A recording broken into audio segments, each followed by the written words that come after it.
Okay. Hi, everyone. Good afternoon, or good evening, or good day, depending on where you're joining from. My name is Carissa Bowen. I'm the Senior Project Manager at Digital Promise, working with the Ciena Solutions Challenge program. And thank you for joining our webinar today, Preparing Students for Real World Learning Strategies and Insights from Educators.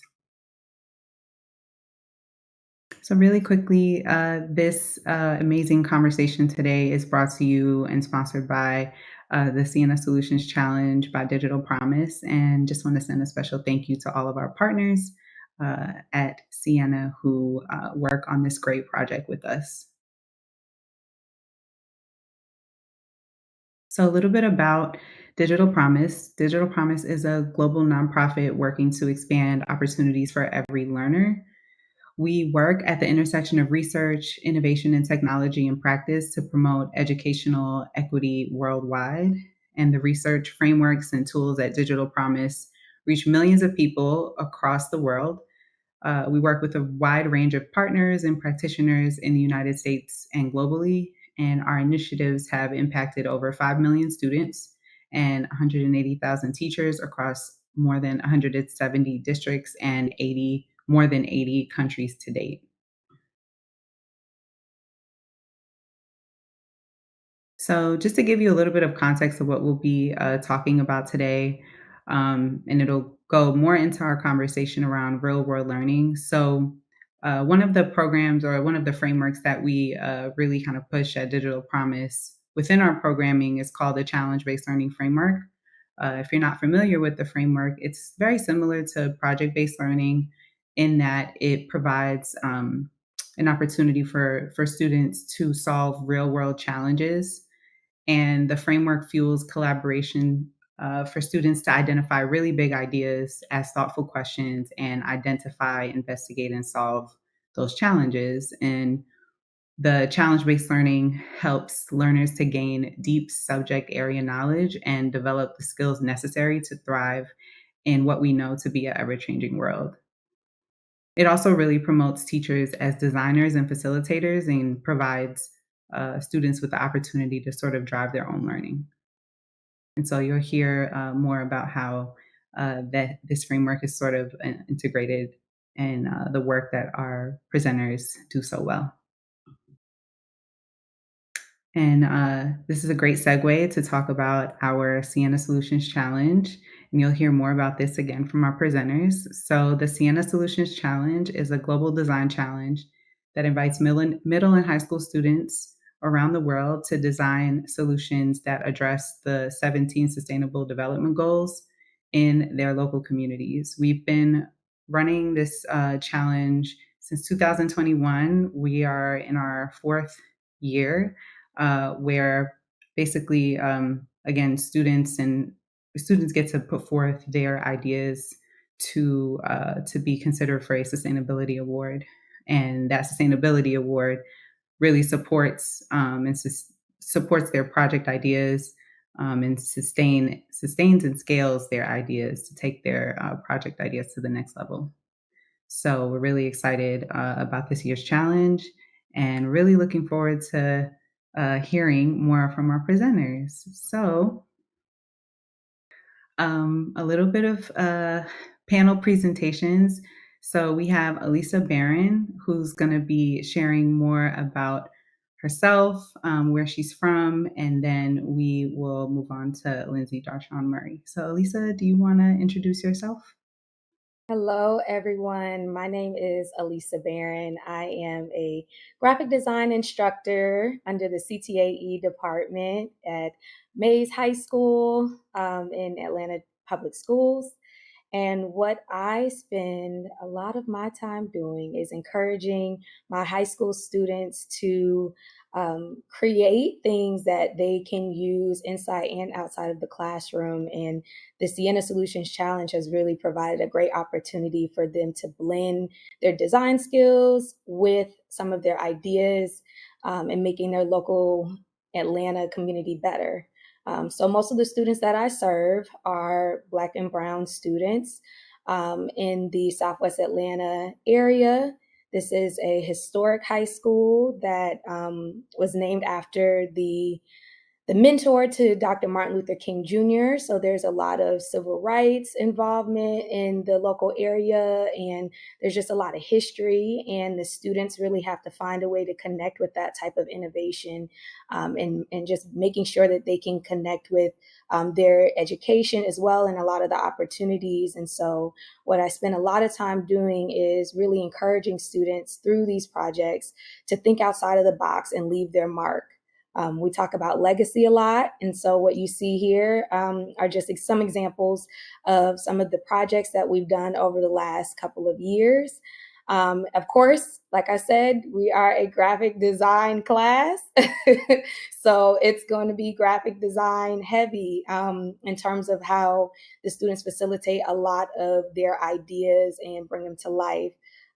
We do focus a lot on making sure that whatever ideas we come up with are well branded and well presented. We focus on quality, not just the quality of the idea, but also understanding that presentation is going to be really what helps these students make this their own and keep it beyond this challenge.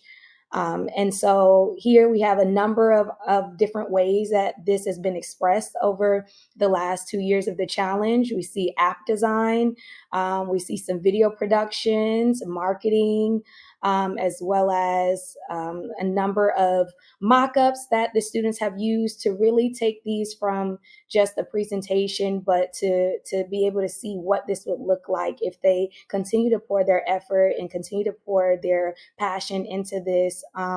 And I'm really big on making sure that students understand this is their intellectual property as well. I would love for a lot of these students to not only make nonprofits out of these, but also understand that anything and any endeavor that they take up in the next few years, they should have a heartbeat in that organization or that business. And that's what the Ciena Solutions Challenge really has helped the students understand is it's not just about being business minded or solutions oriented, but it's also making sure that it's meeting a need, so that longevity is there, and as well as doing that with a high quality of work. And so this is some of the some of the amazing projects that my students have brainstormed and thought through. We also have some talc free powder that, once again, there are logos involved with all of these things. We have a uh, VR headset that's amazing. It's supposed to make sure that we bring a more accessible school experience to students in a way that is forward thinking. The students have thought about how they would market this thing as well, because, how are we going to help people if they don't know about it?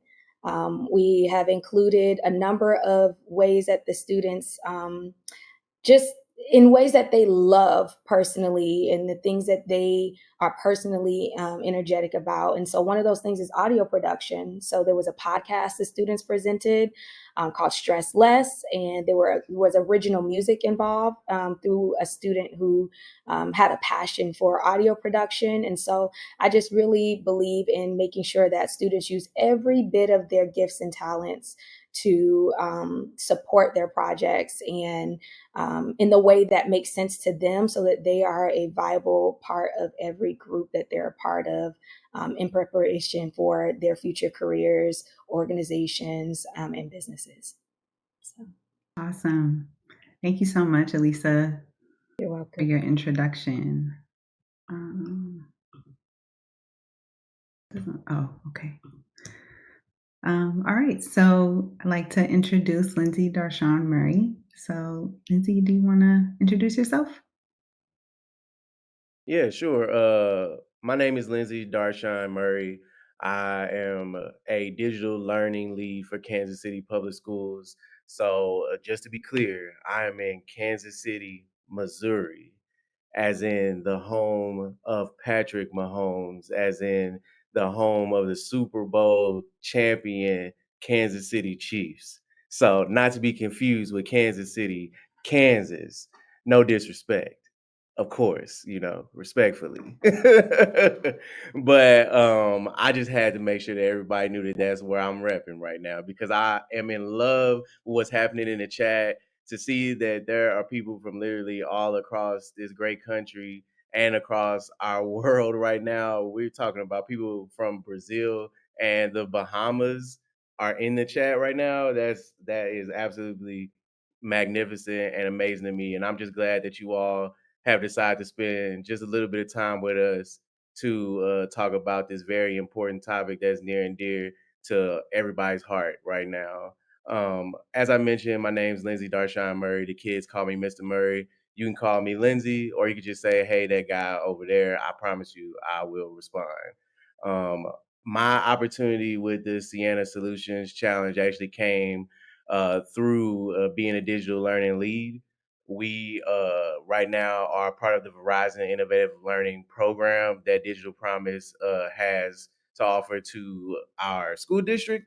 I am one of four, so I cannot do all of this stuff by my yes, Taylor Swift. Yes.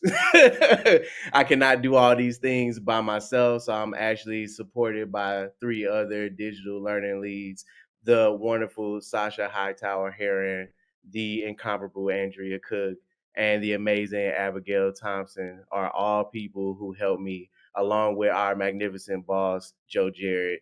So, with those people, I've been able to create a program at Paseo Academy of Fine and Performing Arts that started out with just a humble student tech team. Some of the images that you see right here of the students working on laptops is actually where the Sienna Solution Challenge started for us. We noticed that the students were interested in creating things, but they also made a point to tell us that they didn't really have any place that they were fitting in with. So I asked them, well, what are some other things you all are interested in?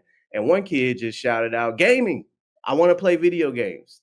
And nobody believes that we can do anything with that. There's just no place to do that. And the truth is, in the urban core, video gaming and esports is just not a thing anymore or at all. So, with a student saying that and us learning about the Sienna Solutions Challenge, we decided to put our brains together and we came up with this idea to ask the question, well, what would happen if we gave students an opportunity that had these distinct skills in technology and esports to showcase their talent? And with that thought, came the birth of the Phantom Pirates because our mascot is actually a pirate. And the kids were like, well, we don't want to be just like, everybody else in our school and just rep the pirates. We have to be a specific kind because we are unique in what it is that we do. And so our mascot should be unique. So the students actually created this logo that you see right here using Canvas and generative AI. Canva. My job has a lot of different things, y'all. So creating Canva, using Canva, they created this Phantom Pirates logo, and now we're actually in the we're in a space to be able to create our own logos and all of our own clothes, and kids want to buy it. It's absolutely ridiculous, to be honest with you. They don't even want to play esports; they just want to wear the clothes and the gear. So we're giving our students those types of opportunities to be able to not just create things, but then be able to shop some of those things around. And it just happened to turn out that through me talking about it, similar to what I'm doing right now, there were people that were very, very important in our district who were very, very interested in bringing esports to Kansas City Public Schools.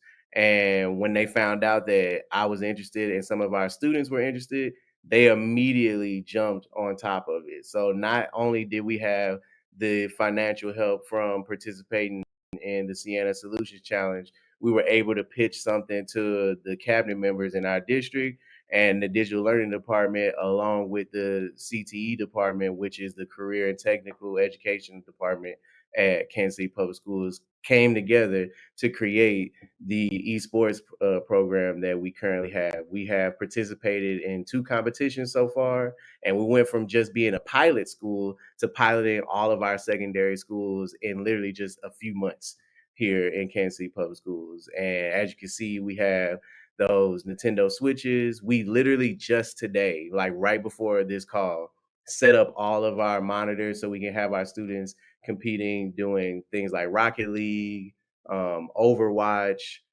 Super Smash Bros, Mario Kart, pretty much anything that their little hearts can dream of, they are able to do that. And with the help of the administration here at Paseo Academy, we were able to secure a space for this to actually live. So it no longer is one of those things where we were just rotating teachers' classrooms. So we're in the midst of actually painting and drilling holes in the walls and pulling up carpet inside of our space. If you see in the bottom left hand corner right there, you notice that that's what it looks like right now.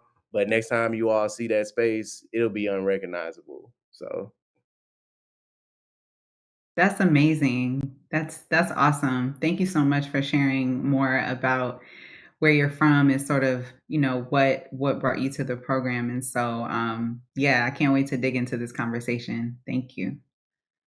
So, of course, our discussion is really going to be digging deep into the strategies and sort of the insights of what real world learning looks like in both of your classrooms and just like overall experiences as an educator. So, both of you already sort of touched on this in your introductions, but I'd love to know, and I think the audience would also like to know, like, what does real world learning look like in your classroom? If you could describe it for us, in maybe a few words. So, Alisa, do you wanna start this conversation? Sure. So, real world learning to me is exactly what the purpose of my course is. So, Lindsay touched on CTE department being the career department. And so, we really prepare students for the next step while they're in high school. And so, everything that I do has to have some connection to the real world, not only because of that, but also because of this generation of students. They need to know the relevance of what they're doing. And I'm someone that definitely believes in making sure that everything you touch has a purpose that can work for you. And so in my classroom, it looks like making sure that I ask questions and know what the students are actually interested in. I'm not here to convince students to do what I love, which is design, but to paint the picture that no matter what they choose to do moving forward, that design can support them, even if that means knowing what things should look like when they are a business owner, or at least being able to have the skill set to, contribute those skills in any other area that they may need it in, even if that's just presentation work. And so to me, it's always making sure I am connecting the students now to how they can use it in the future. And I'm verbalizing that so that students don't get glassy eyed or decide before they've touched the real world. Well, I'll say the outside world as an adult. They're in the real world, but understanding that before they've gotten started with their career, or even now, these lessons and these challenges, such as the Ciena Solutions Challenge, there's a place for it in their life now and for them to keep and use later. So it's all relevant. So real world learning is relevance, in my opinion. Awesome. Lindsay, do you wanna yeah, respond? for me, um, so I am not a traditional classroom teacher. I actually have the opportunity to work with over 60 different staff members in our building, and I actually also can I do a lot of professional development across our district. But when I think about real world learning for Kansas City Public Schools, and then specifically for Paseo, it is opportunity meeting preparation. Students in our district have so many opportunities to take a lot of the skills that we can provide to them through the CTE program, including but not limited to walking out of here with CNA license and things of that nature, associate's degrees in dental hygiene and automotive skills. And specifically speaking to myself, now IT work for our students to be able to literally graduate, spend about 30 days. And that was the joke that I was just making. Spend about 30 days after you graduated from high school, and now knock, knock, knock, Kansas City Public Schools is knocking on your door. Hey, remember we help you get that cybersecurity certification through IBM. Yeah, we need you to come on back here now. We got a job for you, and the skill and making sure that the skills that we're teaching our students are transferable into a ever changing workplace. So when I think about preparing our students for that opportunity, you just have to give them those chances to make those mistakes here, so that when they do go out there, they're prepared to do the work that needs to be done. Yeah, absolutely. I think you both touch on some really good things in terms of like making sure that students are prepared. I think that of course being in school is the best way to teach them that, but then when you give them an opportunity and you give them an opportunity to recognize like something in the community that they can actually touch and feel and recognize as like a real issue, um, what better place than to start that within the classroom? So yeah, those are really good points. So just kind of thinking about, more specifically around your classroom strategies, were there any strategies or are there any strategies, maybe lessons or like actual ways of teaching that you use to help your students design solutions? So Yeah, Lindsay, maybe I'm you a want to start off with this one? Yeah, I'm gonna jump right in there because I noticed in the chat somebody mentioned that they are a French teacher, and that one of the things they notice is that students don't appreciate the importance of learning another language, and immediately ask, "Do you have any strategies?" So I want to bring light to that situation right there while I answer this question. The first thing is making it relevant to them. It is absolutely true that we are struggling to have our students today want to engage with the material at all. And part of the reason why, or at least what I've noticed, that they don't want to engage is because it's not relevant to them at all. Like, I'm here so that I can get this credit, and then I can go about my business, plain and simple. This doesn't have anything to do with me, my life, or what I plan on doing next. And that's all that matters to me. I'm just here because somebody told me I had to be here. But what I learned is that if I made it relevant, found some way to connect it to their life, or maybe something they're trying to do in the future, it brought more engagement. I also noticed that when I asked a compelling question, like, say for example, did you know that esports is a thing? And a kid just looks at you and like, well, what is esports? Oh yeah, did you know that you can get paid to play video games? And then the kid's like, huh? I'm like, oh yeah. Are you also don't have to play video games if you don't want to. You can get paid to just talk about video games if you want to. Those are the things that get kids it gets their mind just running. So if I think about French, I think the first question that popped in my mind is, do you know that you're more likely to make more money in the world if you actually know more than one language? The kid's like, "Huh? Did you not realize that in some countries, it's a luxury in our country to only know one language?" That the expectation in other countries, if you actually want to live and work and have a wonderful life, learning more than one language is essential. Otherwise, you just end up being a labor worker, which is nothing wrong with that, unless you don't wanna be in, 110-degree heat like 3,000 feet in the air or something like that. If that's what you Mhm. want from your life, then by all means, go for it. But otherwise, learning that other language is going to put you ahead of the game. I'm fortunate that what I know right now puts me in a position to be able to live well. But the truth is, if I knew one or two other languages, how much more I would be able to communicate these thoughts and these messages to people.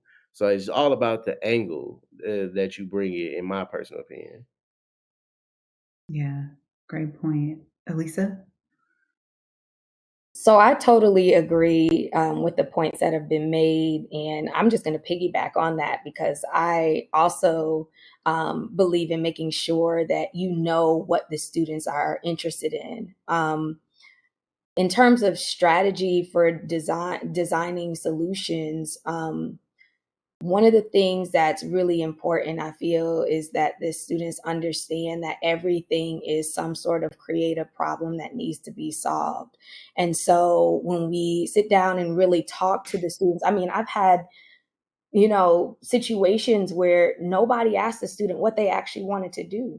They just assumed that they were going to go in this particular direction, or they were going to go to college right after school, or that they were in there. There's these cookie cutter ways that people just assume with students, that can be totally avoided when it comes to the assumption if we just ask.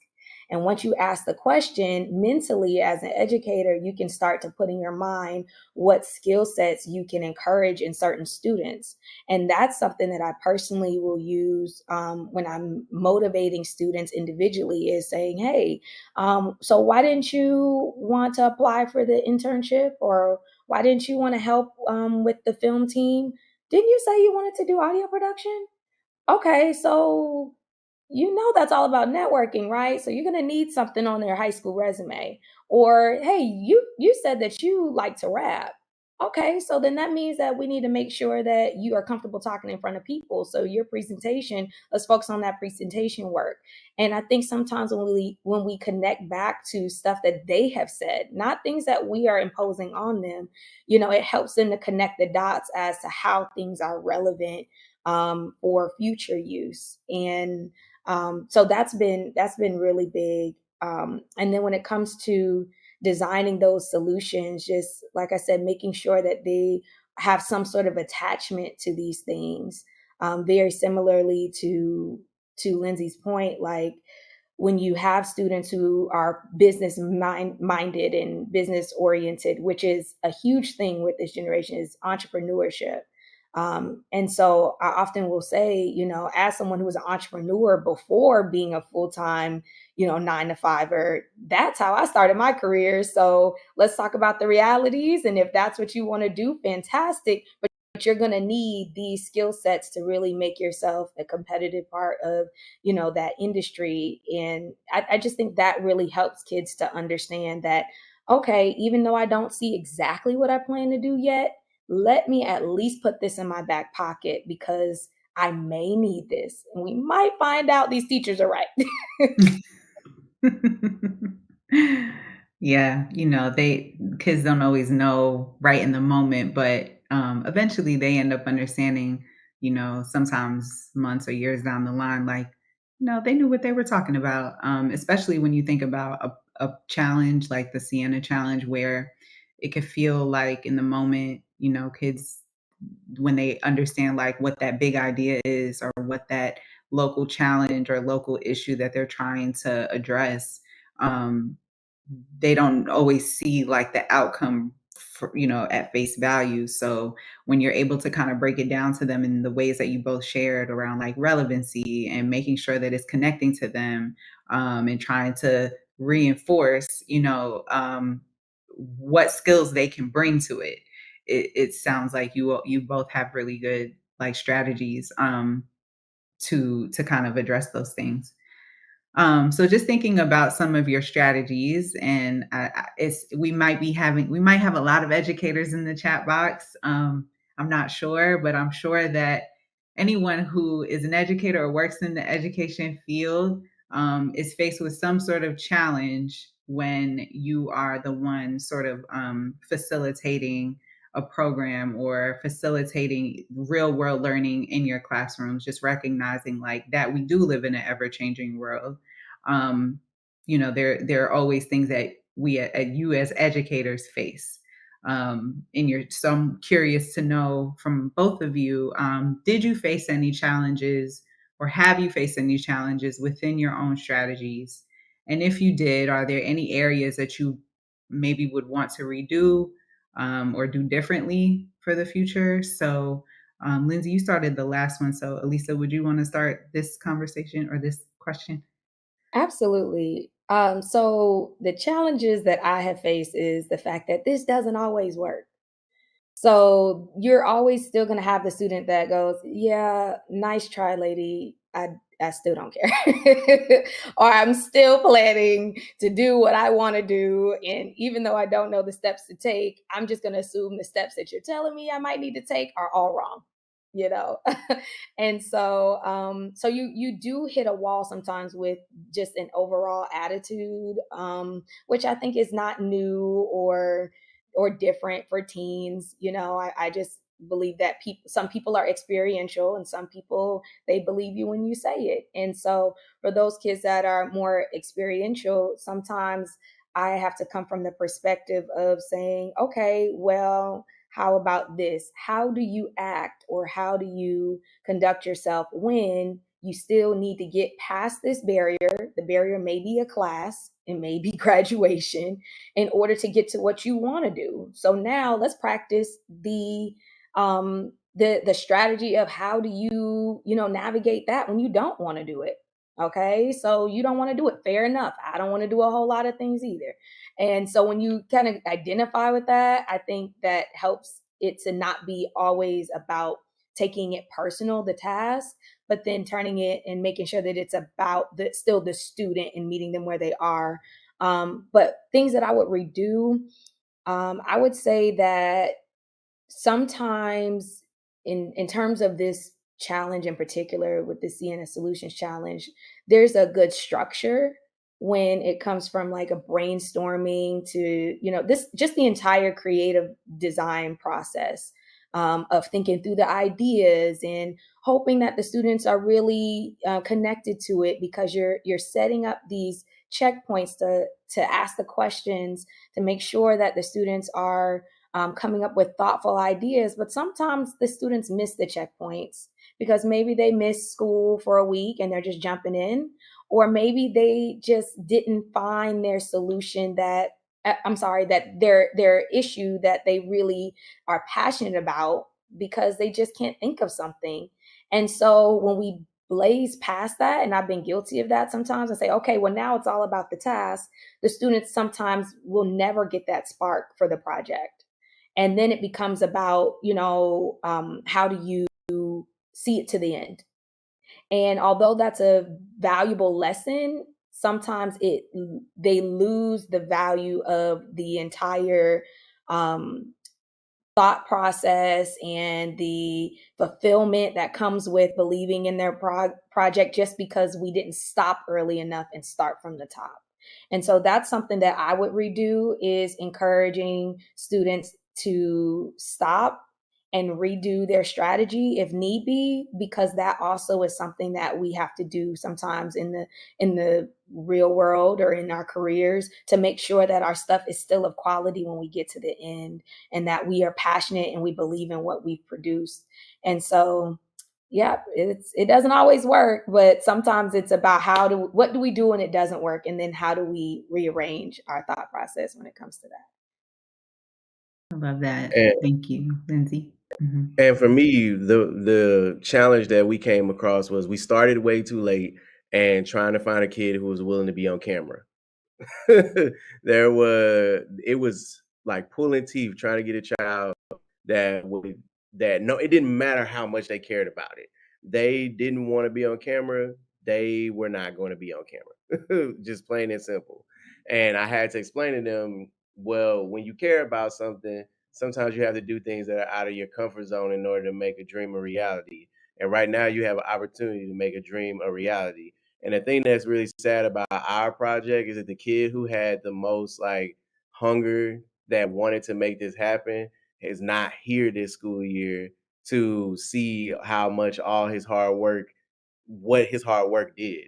He did not want to be on camera. So what I would do is I would just talk to him and talk to him and talk to him until he was comfortable with what it was he wanted to say. He had a whole lot of anxiety, but he knew how much it meant to be able to do this for someone. So after a while, I would just talk and we would just have a conversation. And then slowly I would just take my phone and I would just press the button because it was sitting in like a little stand somewhere.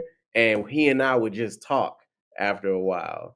And sometimes after he wouldn't be so scared anymore, I would just hold it right here on my chest and just talk to him and record what it is that we're talking about. I'm like, they don't want it to be this clean, polished, whatever.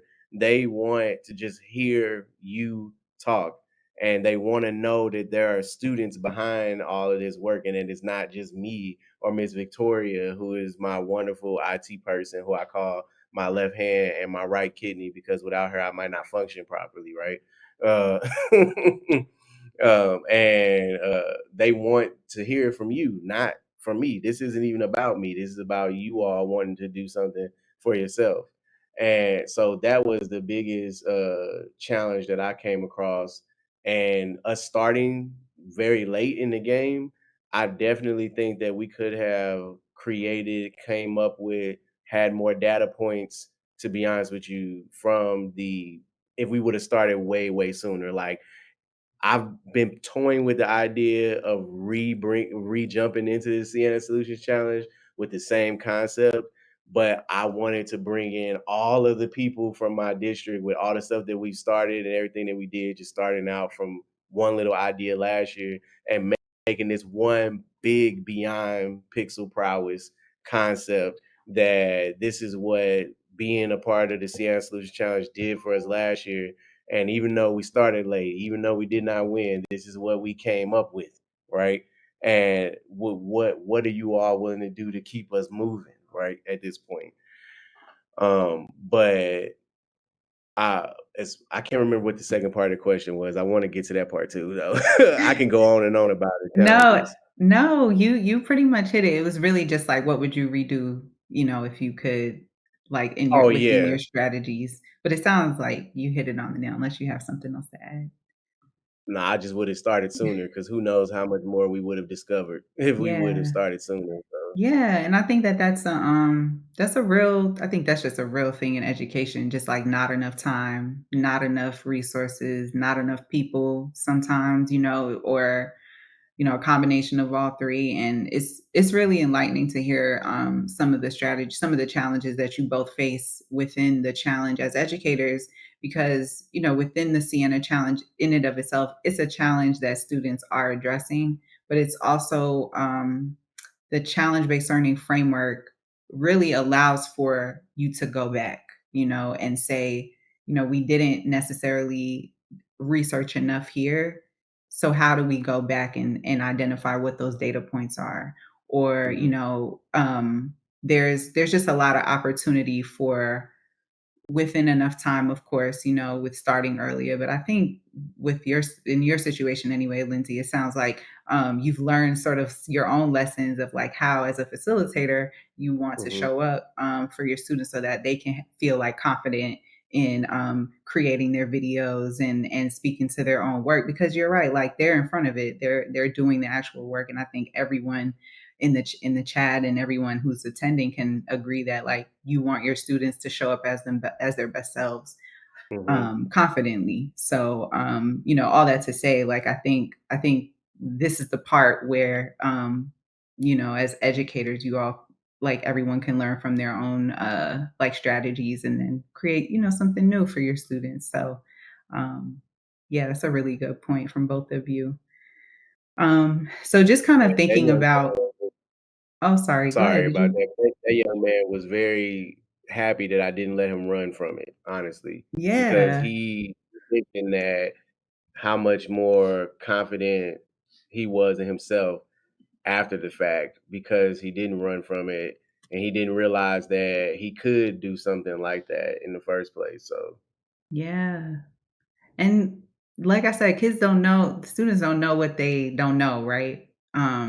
They don't know until later on, like, man, like this opportunity that I was given in, whatever grade, I'll never forget that. And now as a adult in the real world, they are able to do a webinar, maybe one day, or get in front of a group of people and talk about themselves and their work. And they'll be able to learn that from experiences that you both are affording them. So yeah, so just kind of goes into this question, just thinking about who we have in the audience, like what do you both think are some skills and some strategies that teachers need to develop, um, and to support like real world learning experiences within their classrooms? So, um, I think Alisa, maybe do you want to start this one? Yes. So one thing that I think we as teachers definitely have to remember is the risk factors, right? Meaning we continuously encourage students to take risks or try something new. I see Amy just mentioned in the chat, I always tell students, do the thing even when you're scared. Eventually you won't be scared. So how often do we do that for ourselves? How often can we go back to our students and say, hey, y'all, I did something kind of scary this weekend. I spoke in front of people. I think sometimes we forget the students are looking at us, and they forget that we're humans too. And when we don't practice what we preach, it becomes just preach it. And the kids are like, yeah, okay, lady, you have just worked in this building and you haven't done anything crazy. And then you say, well, actually, I jumped out of a plane and I with a parachute last weekend, and it scared me. So your turn. And so I really just would encourage teachers to use the strategy of being genuine and practicing what we're encouraging the students to do so that they can see us go first. And then there's really nothing they can argue. I did it too, and then also even within the classroom doing things with students. I remember when I used to run track in high school, and we would see the cross country team practicing separately, and the coach for the cross country team was always in the front. So when the girls were complaining about running and, oh my gosh, this is insane. Well, the person who's coaching you is doing it with you and she's in the front. And so it's just a different level of commitment you get from people that you're guiding and that you are trying to encourage when they see that you're going to do it too. And you are meaning everything that you're saying. And when you're encouraging them to do these things. My Thank words of you. wisdom to that is let go, let God, and let them fail. Let them fail, because this may be the only opportunity they have to fail in a safe space. So you must allow them to fail. If you see that they are doing something and it is not going to work out, do not stop them. Let it not work, because the chances are, even if you tell them it's not going to work, they're going to do it anyway. So it's best that you just let them do it. And then when it doesn't work, you're there not to chastise them, but to ask them what happened. So you got to let go of your control as an educator. We already have the degrees. We already have proven ourselves worthy. We know all the things that we need to know, right? It is their opportunity to show us what they know, show us what they can do, show us that we actually have a future here and we can trust these kids to be able to solve those problems that we may never ever see coming. I always mention the fact that COVID was something nobody was really looking forward to. Nobody thought that would ever happen to us.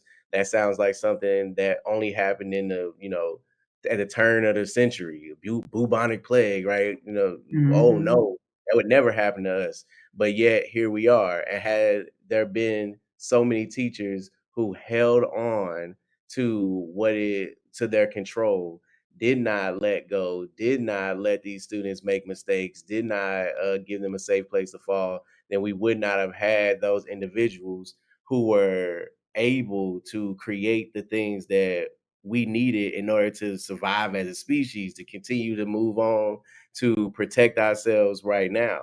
That type of thinking only comes from being able to fail in safe environments. And if students never have the opportunity to do that, then they'll never try anything new.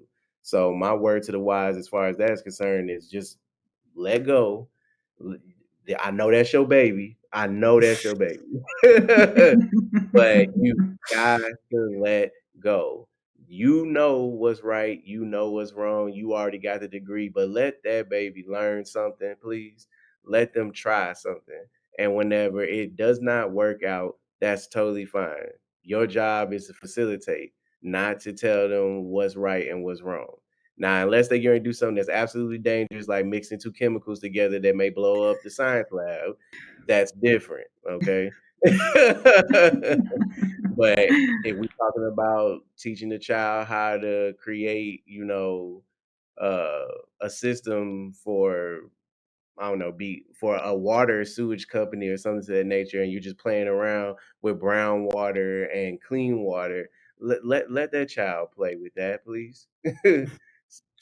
That's such a good point, and it's a great segue to our next question because, when we think about the challenge-based learning framework, and we think about just like how you all have already been teaching, right? Like just allowing your students to fail and allowing your students to make mistakes so that they can learn and come out, differently because they're essentially are learning.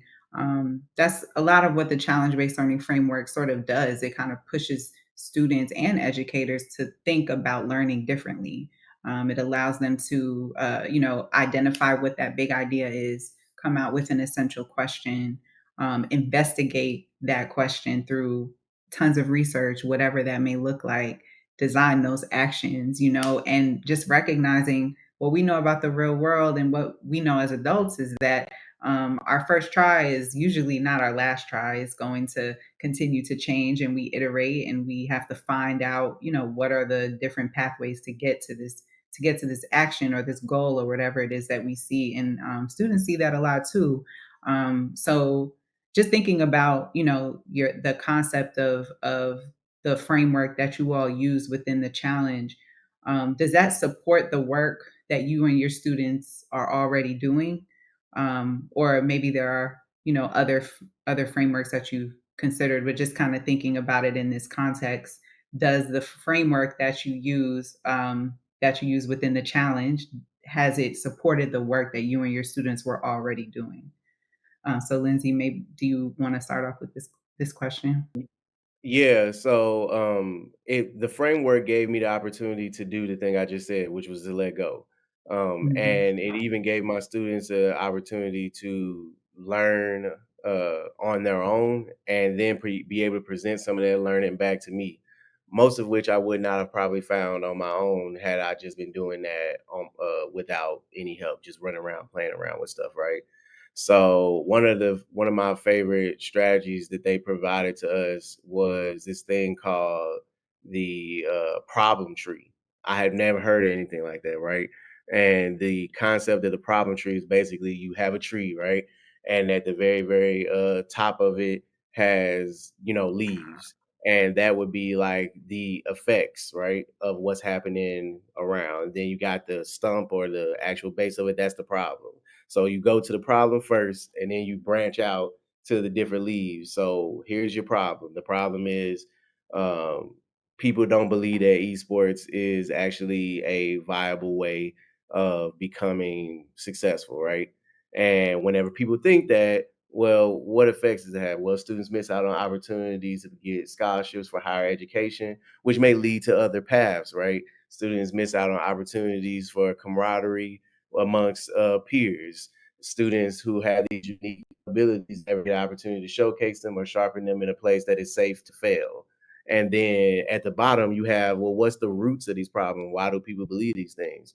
Well, mom and pop never grew up that way. Video games were not something that everybody believed in. So we don't have video games. I don't have access to this type of technology. That is the other problem. There's nobody to teach me that. No one's ever actually been successful. And the people that are successful, we don't know who they are. And lack of knowledge usually is what causes us to be in those situations. That Mhm. was one of my favorite strategies or a framework that the Ciena Solution Challenge gave to me that I literally as an educator just had to pose a question. And once I posed that question, everything else just branched out from there.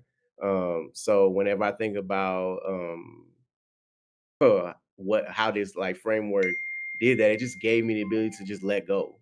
I didn't have to have control over anything. So it's there. if you are willing to do a little bit of digging and pull some of that stuff out. It's really plug and play. Thank you. Lisa?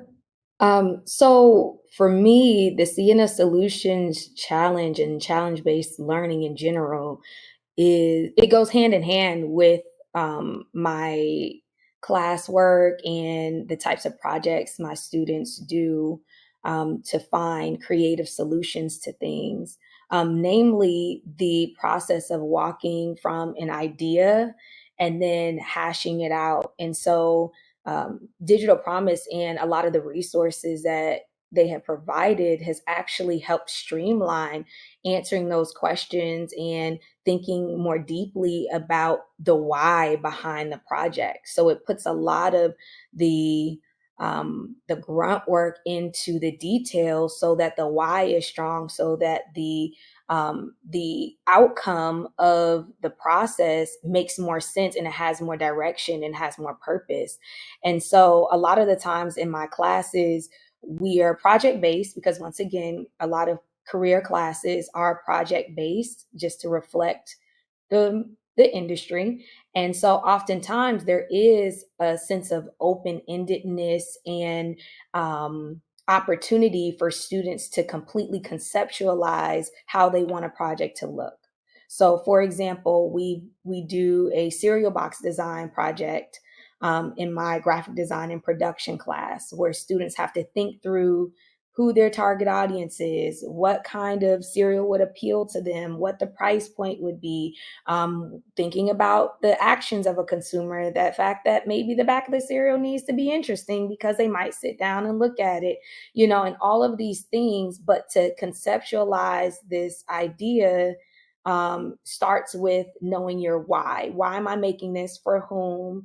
And how is it going to look? And how does that all go together to support a brand? And so Sienna and these challenge based frameworks really help to put a lot more depth into that thought process.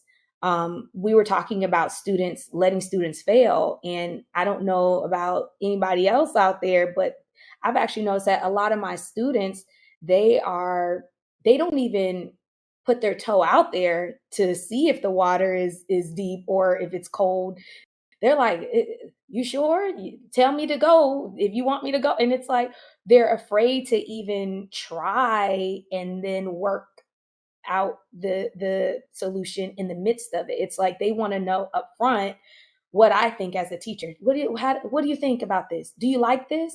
And I often have to say, it doesn't matter if I like it. Do you stand behind it? Do you have purpose behind your choices? Can you support those choices? If so, I don't want you to be dependent on the feedback of the teacher, or if such and such says that this is the right way to do it. You figure out your way of executing this task.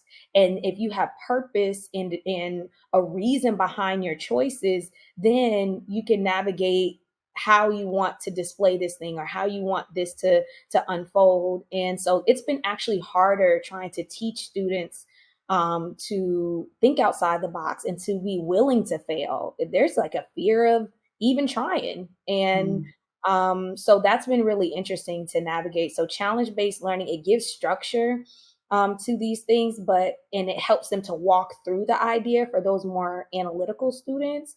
But I do wish that that students sometimes maybe this can be me being with older students. I think younger students, elementary, middle, they tend to just take more risk with projects because they just want to see what happens, and I Mhm. kind of miss that a little bit. But the older students, you'd be surprised at how you have to pull that out of them sometimes, even though they're still in school, but they're already starting to Yeah. set in their ways. Yeah, absolutely. Absolutely. Gosh, this is really such a good conversation. I'm kind of sad we're at the end, but I wanted to save just like a minute for questions from the audience. And we do have a few that have come into the chat. So I'm gonna raise one of the questions for either of you. So, an audience question was: how can educators motivate students who may feel intimidated by open ended projects or lack confidence in their ideas? So, I think you both just started to answer this question a little bit. I think, Lisa, with your last statement. So, Lindsay, did you want to maybe add to this or? Um, Yeah, as anybody's gonna be intimidated by something new, right? And I'm looking at the question, how can educators motivate students who may feel intimidated by opening projects or lack confidence in their ideas? Oh, I remember what my thought was when I read that. Show them someone that looks like them who did it. mm, I'm gonna say that again. Show them someone who looks like them who did it, because I guarantee you there is someone somewhere who looks like them who either got it done, tried to do it, or is thinking about doing it. And yeah, then if you need to go deeper, depending on how old your group is, explain to them that the most important line on your tombstone is not the number at the beginning or the number at the end. It's that line right in between. So many ideas. It's a graveyard is the wealthiest place on our planet, because in the ground is so many great ideas that people allow fear to stop them from acting on it. So if you're hmm comfortable enough to have that conversation with the student, I highly suggest that you do. And you just tell them, do you want to take your gifts with you, or do you want to leave them here so that we can continue to do more things with it, right? And then if you can find someone who looks like them, who did what they're trying to do, by all means, show them, because that's all they need, right? There is someone, regardless of political views or whatnot like that, there is someone out there right now who saw what Kamala Harris did, regardless of the outcome. And because they saw her do what she did, now they believe they can do it as well. And right, that's all I'm gonna say about that. right. Can I chime in real quick? And I know we're Yeah, close to time. yeah, Um, sure.